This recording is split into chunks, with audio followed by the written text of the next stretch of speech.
Welcome to NineWorks TV, presenting a two-part special where we're going to be upgrading the suspension at last on Little Irish.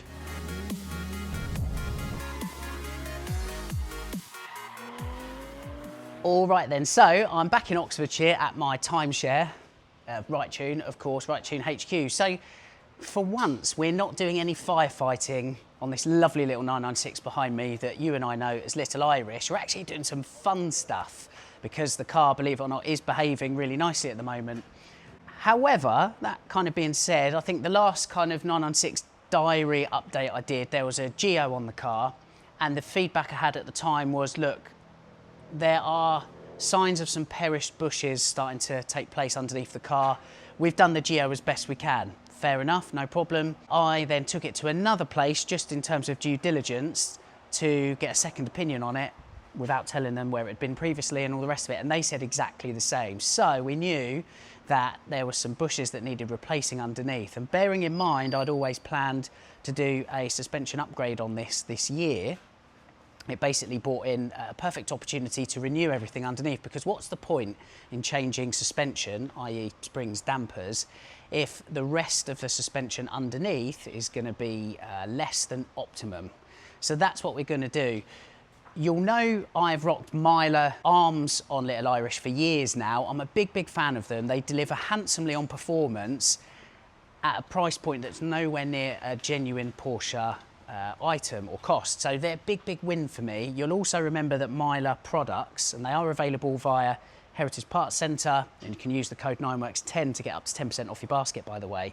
But the Mylar products, and this is not just the arms, but like the water pump as well, which has gone on there from Mylar, they come with a 2-year unlimited mileage warranty, and that is massive, okay? So in any case, with my story, I replaced here at Right Tune all of the arms previously. So you'll be thinking, well, why are you replacing them? Well, that, believe it or not, was 5 years ago. And to be honest, I know it was 5 years ago because COVID was just about to happen, and we were all standing here wondering what this bizarre disease from China was all about. So a solid 5 years ago, but perhaps more importantly and more relevant to you at home is the mileage. So I've actually done over 75,000 miles on that car since those arms were replaced. And as we know, again, from this project diary before, there's been a lot of track days going on, there's been a lot of road trips, as well as the daily driving. So there have been 75,000 hard miles. You well know the story of that car by now. So I kind of think that's fair enough, really. I'd expect Porsche arms and bushes to pretty much deteriorate at a similar sort of rate. So we're going to do some replacement of various arms and bits and pieces here at Right Tune today, and I'm going to be using the same stuff all over again. Loved it first time round, totally happy to go with it again. So henceforth, we're going to split this video down into two parts. Part one, where we're renewing the suspension componentry under the car to get it basically tip-top, before part two, where we're bolting on some pretty game-changing tech, really, to this otherwise old car that's going to increase the performance of Little Irish, but also increase the bandwidth of usability of the car as well. Really exciting stuff, but first of all, we need to square away the underneath of the car. So let's get going. First, the wheels were buzzed off Little Irish before the car was hoiked into the air for initial appraisal of the task at hand. And as for the socks, I don't think Chris had lost the bet and had actually chosen to sport these absolute weapons for your viewing pleasure. The Mylar arms were waiting patiently. Oh, there they are again. But before they were needed, a problem was found. Chris, problem. Yeah, already. What we got? So yeah, basically we've started to pull the lower arm or coffin arm out, and it started to pull. It's quite rare that you have this happen, but it is, you know, it can happen. It started to pull the insert out of the hub, so it's basically stuck on the taper on the bottom ball joint. So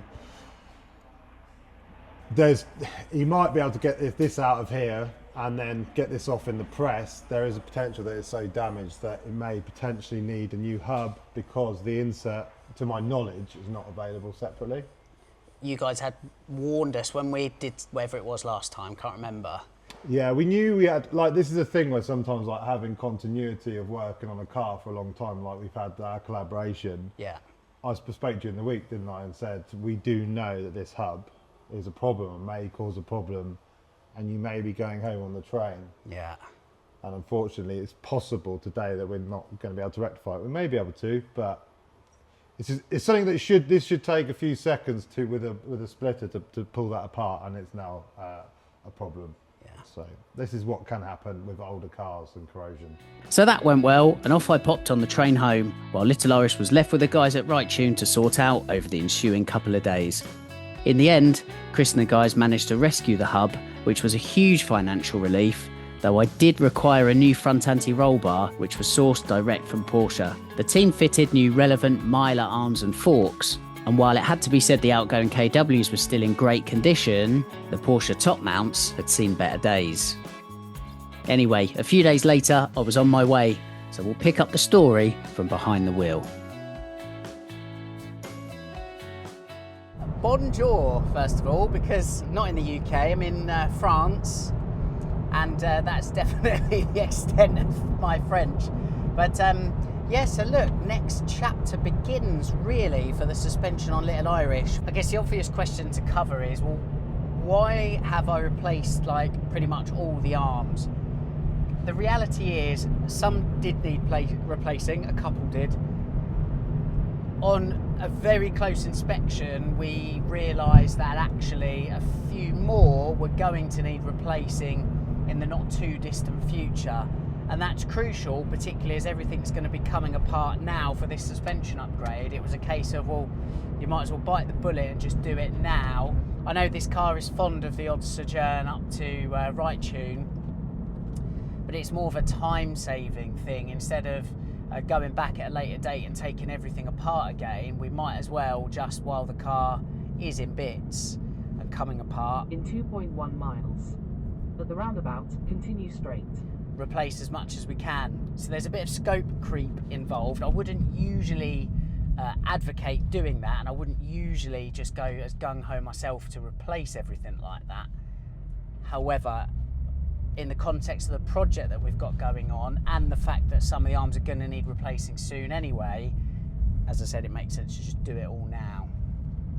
Again, really worth pointing out and mentioning that with the Mylar products, they're a fraction of the cost of Porsche parts, and you get a 2-year unlimited mileage warranty with them. As far as I'm concerned, it's a no-brainer. This car is properly driven hard. It's almost like the greatest acid test, and they've lasted in terms of miles a good like 80,000 miles, so it's probably around what you'd expect a genuine like Porsche arm to last for.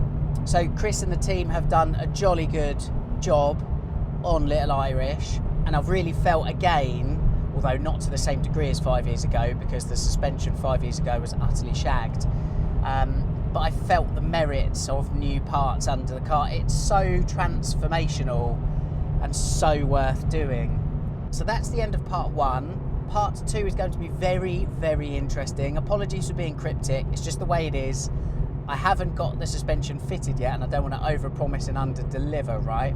But the suspension on Little Irish is going very much into the 21st century and is going to, hopefully, widen the bandwidth in terms of usability of this car. So both ends, practicality and track days, the whole thing and everything in between. You'll catch that in another episode soon. So departing from the noisiest road in Europe, see you in the next episode.